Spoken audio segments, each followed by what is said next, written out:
I'm Matt Dixon, and welcome to the Purple Patch Podcast. The mission of Purple Patch is to empower and educate every human being to reach their athletic potential. Through the lens of athletic potential, you reach your human potential.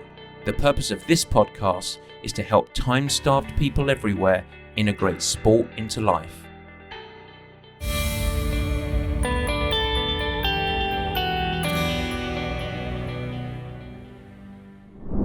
And welcome back to the Purple Patch Podcast. As ever, your host, Matt Dixon. And today we talk about those things. Injuries. The things that unravel so many great plans. Frustration of every endurance athlete. And we are tackling the topic so that you can reduce your injury risk in the upcoming season. That's the year ahead. But by taking action now in what for most of us is the off season. Now, as you've learned over the course of quite a few of the last few shows over the last month or so, off season is often seen as a time of downtime, but the truth is it is an opportunity. It is where you lay the foundation to build resilience and, of course, stay healthy for the long haul. And we want to dig in and shine the light on this today. I've gone through the value of off season many times, but I want to really focus on injury prevention because I think that this is the secret weapon that every successful athlete actually nails down so that they can build the absolutely magic word of high performance, which is consistency. It's not about avoiding risk entirely because sport already has some inherent risk in it, but it is about smart preparation. And so what you do now over the course of the coming weeks and months is going to lower your risk for setbacks later. And the good thing is it doesn't require that much effort. You just need to be smart, pragmatic, and take the approach. And I've broken it down into 4 very simple categories. If you do these 4 things today, and then you have a much better opportunity.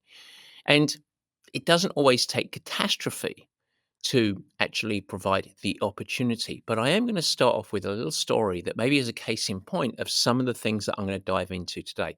I'm going to tell you about professional athlete Sarah Piampiano. That all gets going right now in the meat and potatoes.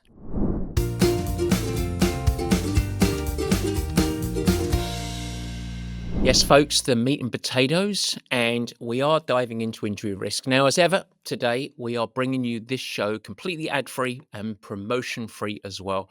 I just do want to say as we get going that if you do want to continue the conversation at all, if you have any follow-up questions around today's topics or training in general, feel free to reach out to us, info@purplepatchfitness.com.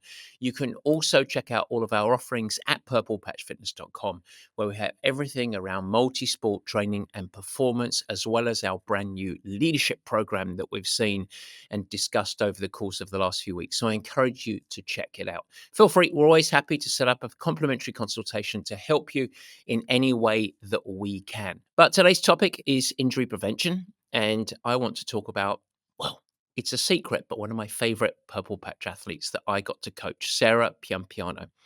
Now, you might have heard of Sarah before. I've talked to her about her on this show quite a few times. And Sarah actually comes from a really unique background. She came to me as a amateur athlete. She was working on Wall Street. She was 29 years of age. She didn't really have much of a background in triathlon, but she was highly committed.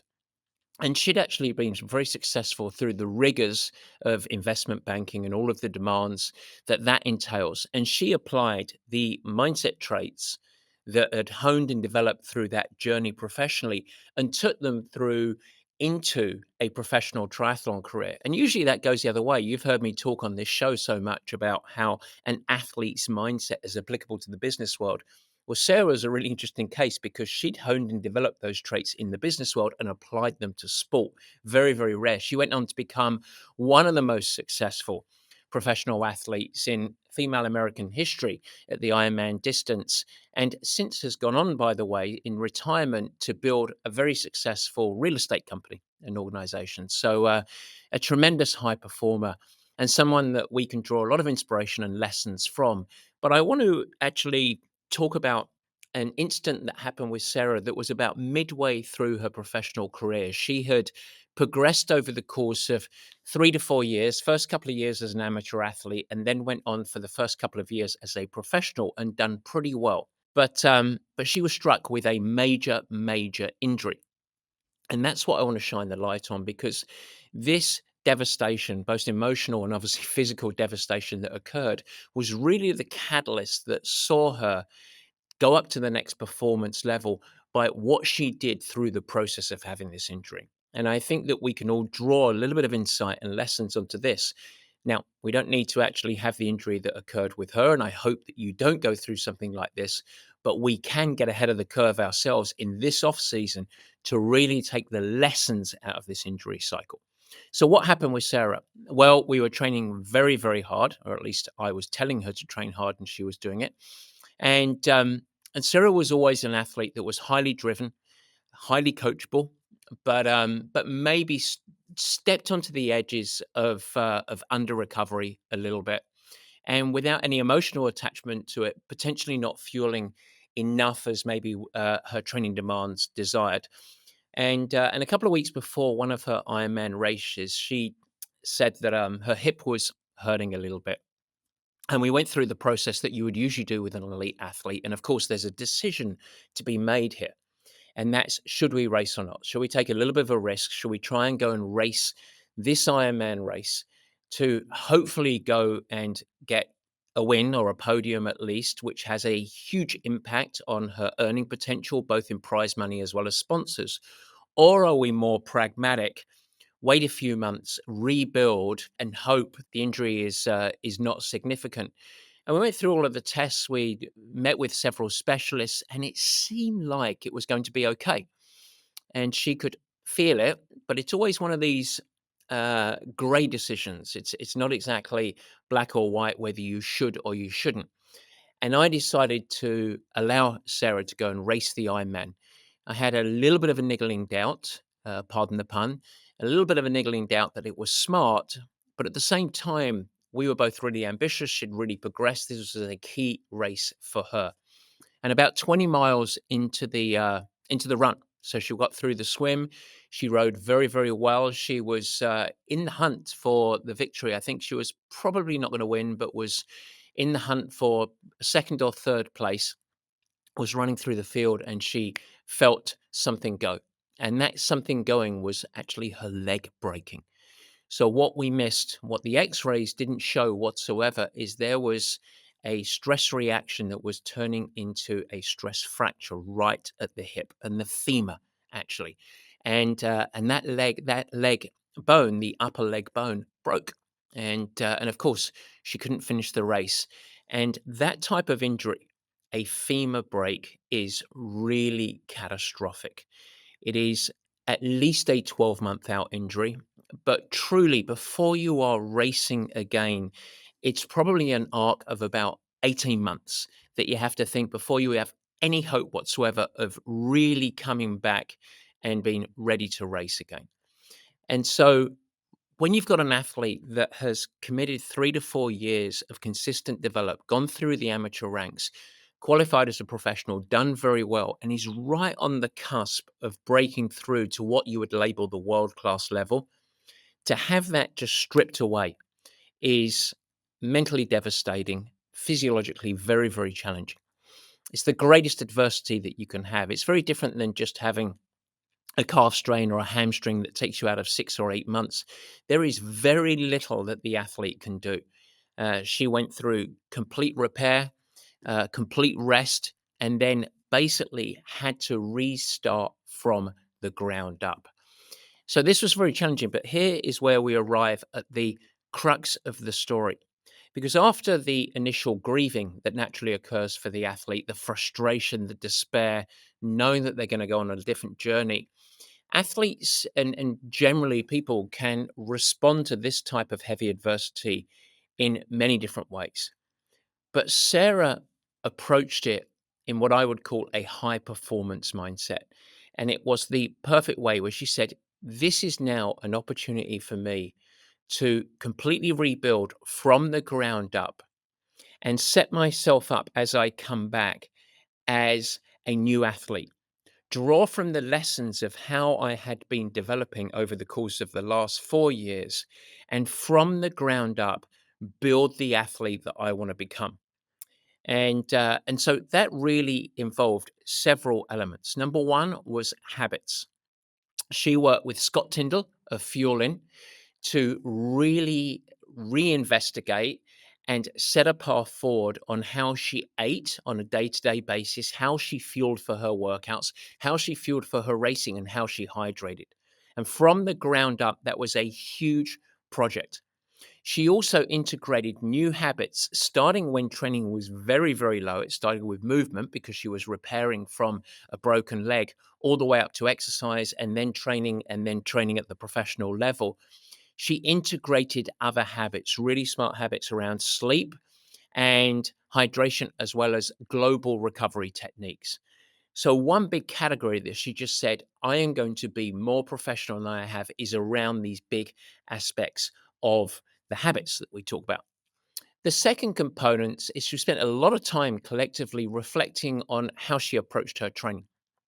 She made a fresh suite of new commitments to say, okay, when I go back here, perhaps the areas that I was not quite as good as you would potentially hope for, let's really make those gold standard. So going very simple stuff, going really easy on the easy days, integrating blocks of recovery so that we could leverage effectiveness from the very hard work that was prerequisite to actually go and be a world-class athlete, and shift her whole mindset really away from chasing total accumulation of hours or miles to really thinking about effective work and how can I build the next year of training with the most effective work possible.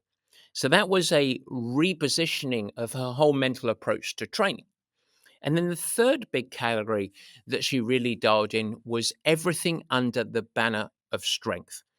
And when I first started coaching Sarah, we had sent her down to the Red Bull Performance Center and they had assessed her strength, her explosiveness, her balance and core stability, her mobility around all joints. And relative to the thin air of world class competition, she actually ranked very low on all of those. So she wasn't naturally highly strong, highly explosive, really mobile. And those were all limiters. And so she was determined, now that she couldn't chase, swim, bike, or run, she was determined to reimagine herself as a global athlete and doubled down, got a fantastic strength and conditioning coach, and really played a additional focus and emphasis on that part of her journey. And so those are the three big categories. And as she came back from repair to movement to exercise to training to finally training that is required to go and be a world class athlete, that long journey of progression that really took more than a year of development until she should truly race again. She took all of these elements as the anchor points, the foundation of her athleticism. She took a very cautious and patient build. Now, the truth is that out of this catastrophe that occurred for her emerged a wonderful opportunity. Because I don't think Sarah would ever have had the jolt, almost the slap in the face, to shift these behaviors around these big areas with her approach, because everything was kind of working well. She was improving. And so while everything paused for about a year, as she built her way back, that was the catalyst for her to go from a good athlete to a truly world class athlete. And over the course of the next 3 years, she got faster and faster and faster. And all of her Ironman victories, when she had a wonderful dreamlike performance where she finished the second fastest Ironman time ever for a US female athlete, and her top tens at the Hawaii Ironman World Championship, all emerged out of this adversity. And the reason that I start with this story in the show today is that I don't want you to break your femur. And we don't have to go through massive injury cycles to get the slap in the face. But we can draw from the lessons of what occurred with Sarah there. Because the way that you can approach the time of the year when you're not training specifically for the demands of racing, aka off season, When you have these months that are a little bit lower of physical stress, a little bit less emotional load, this is the opportunity to, quote, do a Sarah Piampiano, reinvent yourself a little bit and go through, for me, what I've identified 4 key areas that are golden opportunities for you to set yourself up over the next 2 to 3 months so that you are more resilient, more robust, and more immune from niggles and injuries that can create so many setbacks. So I want to go through each of these and apply them. Okay. Let's first talk about habit development. This is number one. This is a huge component. Remember, we talked about Sarah, habits, sleep, fueling, etc., etc. It's really, really important. Foundational habits matter. They are the catalyst of your success. And the truth is, when it relates to injury prevention, it doesn't start with some new fancy training technique. It actually starts with the basics, the things that you have to do every day anyway, and so you might as well put some intention behind those things that you do every day anyway. And so let's just simply outline them. It's very simple. Number one, sleep. You are applying a physiological stress to your body when you train.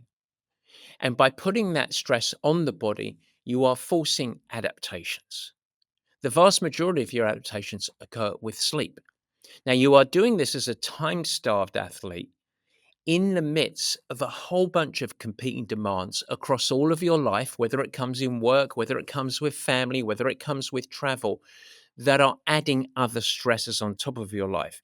So you have a stress filled environment and you're placing a stress on your body that you're chasing positive adaptations to get fitter, stronger, faster, etc.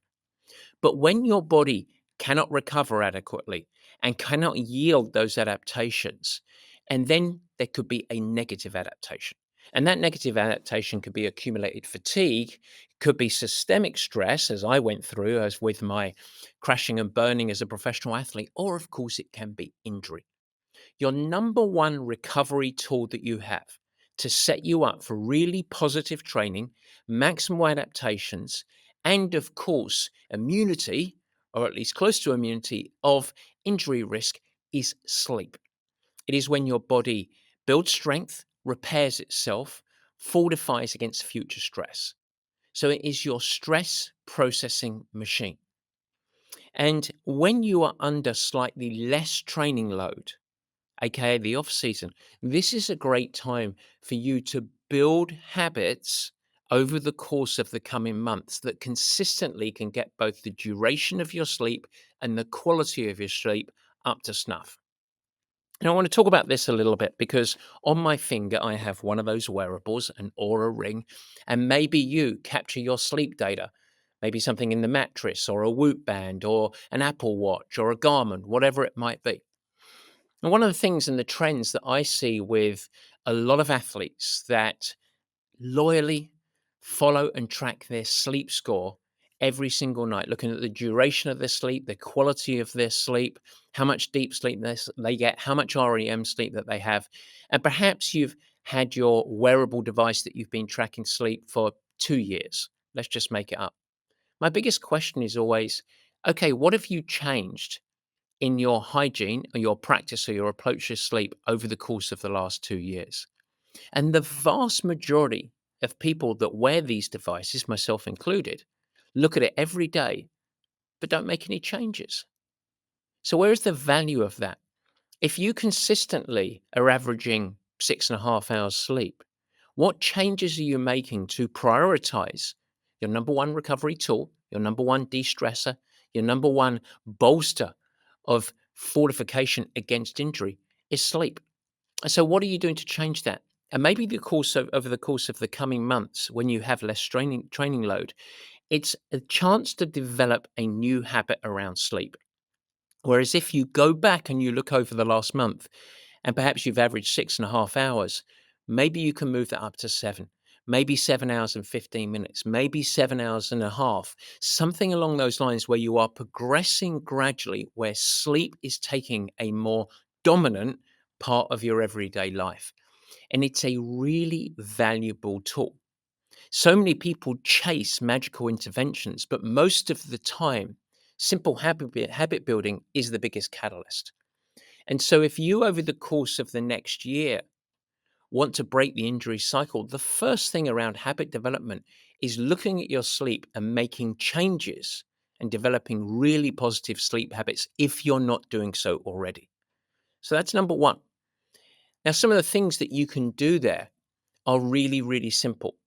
The primary one, the most important thing, as consistently as you can, be consistent about your sleep schedule. Go to bed at around the same time every night. That is the number one thing that we can do to control and improve our sleep quality. Now, sometimes you might have a holiday party, you might be traveling for work, whatever it might be. But generally, as a rhythm, you want to try and have 25 of your 30 days every month be good sleep quality. And if you can go to bed at a similar time every single night, and then it's potent. You want to get at least 7, but as an athlete, hopefully 8 hours plus a night of sleep as well. That means that you need to be in bed for 8.5+ hours every single night. That's really, really important. And then try and consume your last meal that you have, your last big meal, at least 2 or 3 hours before bedtime so that the body can get into that deep sleep and rejuvenation. So these are some of the things that you can do around sleep that are going to actually help you. And if we're thinking about it as breaking the injury cycle, it's there for the taking. It's a wonderful time of the year to start to build this habit in. Really, really important. Okay. A second big area around habit development is nutrition. This is really important. I'm going to bucket this up in two big areas. Number one, nutrition. Number two, hydration. So your nutritional habits fuel your tissue repair, your recovery, and your adaptations. And so you want to ensure that you're consuming balanced meals, rich in protein, plenty of healthy fats, and a ton of micronutrients, fibers, 8 to 10 servings of fruits and vegetables every single day. And that's quite a challenge to do it. Generally, the rule of thumb, eating your body weight of protein, it's a good thing to help with tissue repair. And also, don't be scared of carbohydrates. Now, there is a myriad of different eating choices, diets, allergies out there. There's also a blizzard of contradictory information and recommendations. The key thing as an athlete is you don't want to go on a diet. You want to build lasting habits and you want to do things that are not shackling. You can't be a prisoner of your own eating habits.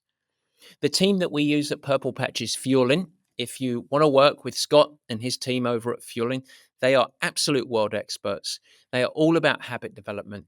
They're about filtering down into very basic and simple repeatable patterns, aligning your caloric needs with your training program that you're adhering to, whether it's off season, whether, of course, it's the run up to a key race. They're a fantastic team. Highly recommend them. Fuelin.com is the website. Put a backslash and purple patch afterwards. You're going to get filtered through to the purple patch arm of the page, fuelin.com/purple patch.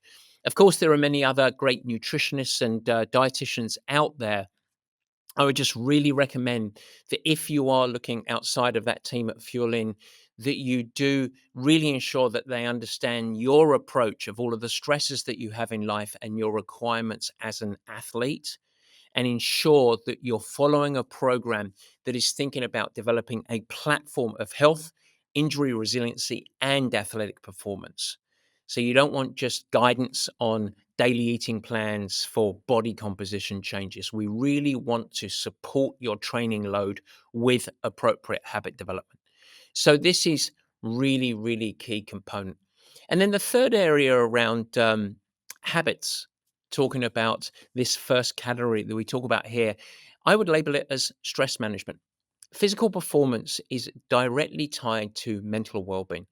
And there are a couple of things that you can do to help you actually stabilize, improve your cognitive function, and ensure that you're getting your body out of the parasympathetic state into a really calm state. And these are really simple things. I think that everybody who is high performing, and the higher up you go in organizations, the more important this is. If you can take a 10 to 15 minute reset in the middle of the day, it's high potency, high value.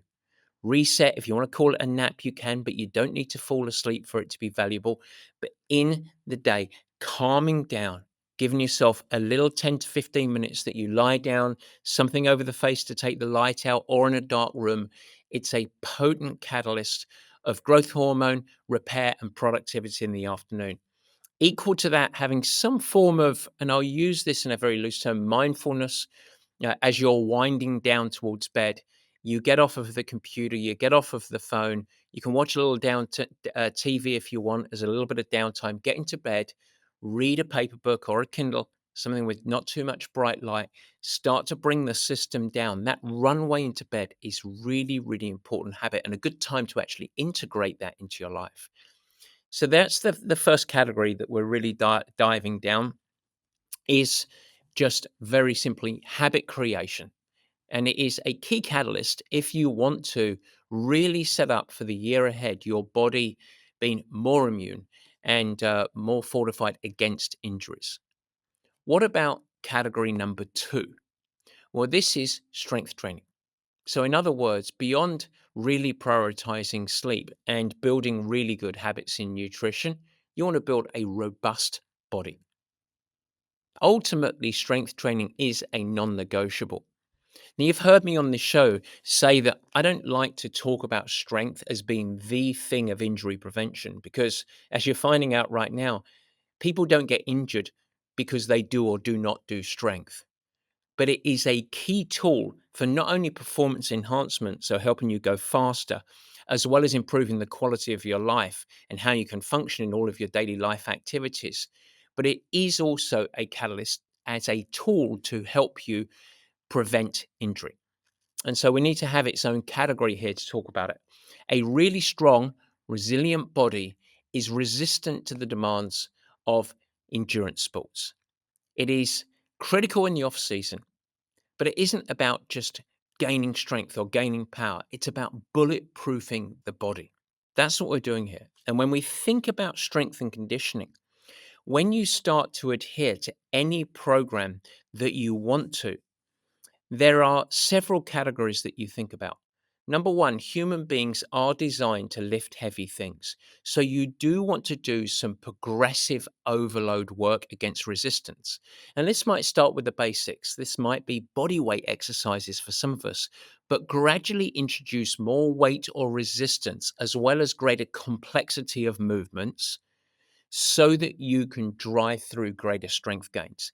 And in general, an emphasis around more compound movements like squats, lunges, deadlifts that mimic the full body demands of your running, cycling, and swimming is going to be very, very helpful. So, there is strength is one big category. You also want to develop some overall athleticism and get the body really, really robust around all of the stabilizing and supporting muscles. So, doing a lot of exercises that integrate stability and challenge with coordination and balance, all of those small muscle groups that support the larger movements. And so, there's a whole category under core work, glute activation and strengthening, balance drills that can enable you to have a really strong foundation that when you do go and run, the body is stabilized more and it's much less likely to get injured because of the overuse of the prime drivers and muscle groups. And then finally, the forgotten child is mobility so that you can maintain your joint range of motion. This is incredibly important to areas that are prone to tightness, like your hips for a lot of endurance athletes, as well as folks that spend too much time sitting at the desk and sitting in the car or on aeroplanes, and your neck and shoulders. Really important driving from the pecs, so your chest muscles to your armpits, as well as all the way around the neck and the traps in the back and the shoulders. Doing some exercise to keep those joints really mobile and free, like a gate that doesn't get rusty, is going to help you with your movement patterns and ensure that you can stay injury free. There's lots of ways to encompass or incorporate all of these elements. In the Purple Patch Strength Program, which is available for non-Purple Patch athletes, I should point out, I don't mean that as much of a promotional aspect, but we have a video-based strength program that many non-coached purple patch athletes leverage. It's a great time to start that, by the way. You can plug it in 2 to 3 sessions a week that you can follow on by video that encompasses all of these components. But you might want to instead go and do yoga, which is okay, but it's missing some of the components. So then you want to include some strength. Pilates, it's really, really good for a few components of it. It's missing some of the progressive overload. So there are different tools out there. And of course, working with a personal trainer, that's wonderful, as long as they understand the overall athleticism and they're not just trying to get you stronger for CrossFit or something like that. But globally, the call to action is this is the time of the year when you're not chasing core fitness drivers of swim, bike, and run, that it's a great time to build the habit and the prioritization of strength and conditioning. Now, strength and conditioning has a heightened emphasis for more mature athletes and female athletes. But make no mistake, we all need to do strength, period. We all need to do strength. This is a wonderful time to commence your journey. Strength is not something that you just do in the off season. Just by going through 2 to 3 months of strength work now and then forgetting about it is not going to make you more resistant to injury. But starting it now without the shackles of getting ready for swim, bike, and run, fitness and driving on the area is the runway that you need to then incorporate it in your year ahead for your program. So you want to do it now. And that's big category number 2. The third component that we're going to talk about is tissue resilience. And this is what I like to call a run project. If you're a runner or a triathlete, then building tissue resilience is a wonderful project to take on when you're not having to do threshold intervals, high intensity, or accumulate massive mileage. So, why does tissue resiliency matter? And it's really your body's ability to absorb the stresses of repeated impact over time. And without it, injury risk absolutely skyrockets. So once you've gone through your last race of the season, you have a little bit of downtime and repair. I love athletes to go through what we call a run project, but basically high frequency running that's easier. So during the off season, this is a really good little project for you to take on. And what you want to do is prioritize consistency over intensity. So over the course of the coming months, your speed work or high intensity running, there is speed work in other aspects if you're a multi-sport athlete or if you leverage multi-sport to get ready for running. But in the running specifically, most of it is very, very easy. But you want to run very, very frequently. Now that can be different for different people, but I like to build people up to running almost daily. But most of the runs that you're doing are relatively short, low intensity, and can incorporate walk breaks into the program. And really, what you're doing here is you're not aiming for a driver of running speed or running fitness. Instead, what the right mental approach to this is think about creating a stimulus that is not enough to impair your running mechanics or create lasting fatigue, but instead just places enough stress to build tissue resilience. In other words, strengthen your muscles, your tendons, and ligaments from your hips down through your knees, through your ankles. And you're looking to develop this structural strength for long term durability. And it enables you to very, very patiently, almost like sliding an envelope under the door frame, to develop endurance and tissue tolerance without overstressing the body. Now, these runs, as I mentioned, are shorter. You might sneak one on to the end of a strength session for 10 or 15 or 20 minutes. You might go and do a 30, 40, 50-minute easy run several times a week. And you can focus on form. You can listen to your body. You can keep the effort conversational. And gradually, over weeks and more importantly, months, you can just build up the volume of training, so the total duration, while keeping the intensity low. The goal, in fact, the mission is to not push, but to prime the body for higher workloads later. I want to repeat that.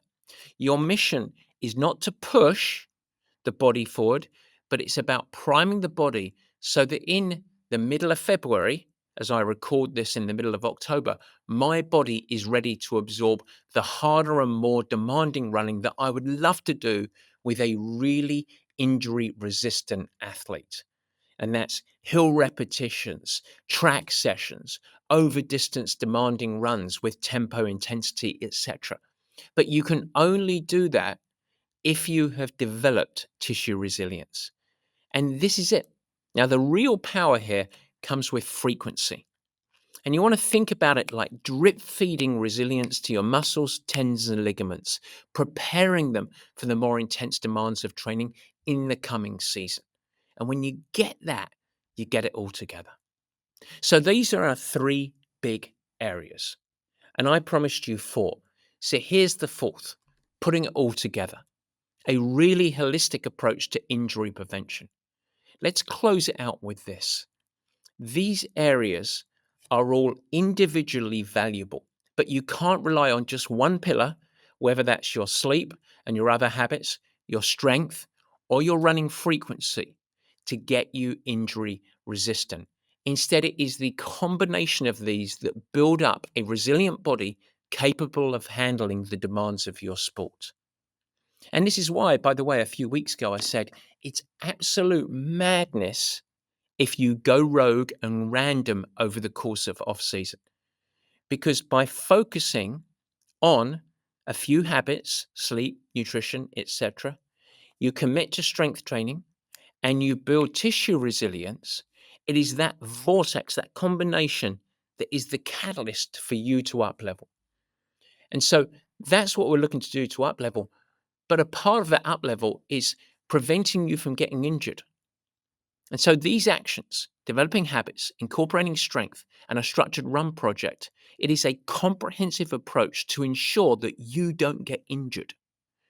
And trust me, consistency is key. It's about patience. It's about not overwhelming yourself.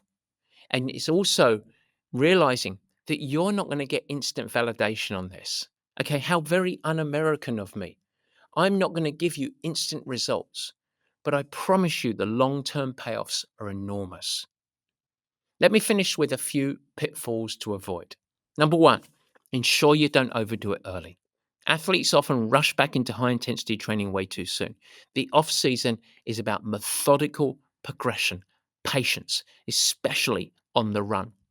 Number two, a big pitfall, neglecting recovery. It's so easy to overlook recovery when you're not in peak training, but you want to lock it in, whether that's your sleep, remember your nutrition, or of course your mental recovery, really key. And finally, don't skip the strength.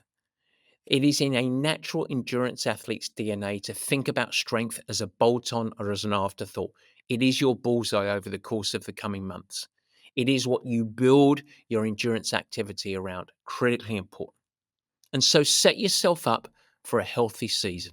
Start doing it. Build these habits now. Don't wait till you're deep into the season because it's not going to happen then. The work you do now is going to be successful. And I challenge you, spend the next week self-assessing. Where can I improve? Am I sleeping enough? Have I got an Aura ring or a Whoop band or a Garmin or an Apple on my wrist, but I haven't actually made any changes? Think about making changes now. Is your nutrition supporting your recovery?